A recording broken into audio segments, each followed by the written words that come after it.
he enters as himself. I believe it is his only major poem in which he allows himself to enter in his proper person as a kind of dramatic figure.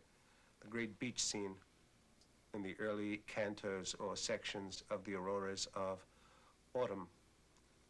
He stares at the extraordinary display of the northern lights, the vitality, the color, the power of the Aurora Borealis is a terrible reproach to his own waning vitality, not just as an imagination, but as a potent male or aging human being, or to his own terrible sense of indeed turning blankly on the sand, of being a visible or audible blank, nothing more and nothing less. And he gathers himself together. He tries to make the supreme effort of his poetry to reduce what he confronts to what he calls a first idea or new point of origin, and then to reimagine that idea and take the reduction and the reimagination together and say, look, this is my poem, this is my act of creation. So he cries out about the auroras, these glorious northern lights. He cries out, this is nothing, and the this is means the northern lights. This is nothing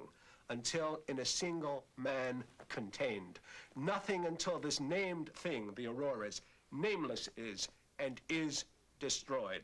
And suddenly he becomes wholly self-referential, and he says of himself, he opens the door of his house on flames. That is to say, you've made your supreme effort, you fling open the door of your spirit, of your whole being, of everything you've taught yourself to write and be.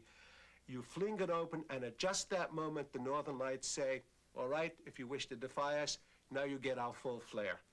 And flames suddenly light up. The whole sky is absolutely aflame. The scholar of one candle sees an Arctic effulgence flare upon the frame of everything he is, and he feels afraid. That is to say, you make the supreme effort of your own imagination, and all the intensity and power and discipline, genius of your imagination only makes you more fearful rather than less fearful.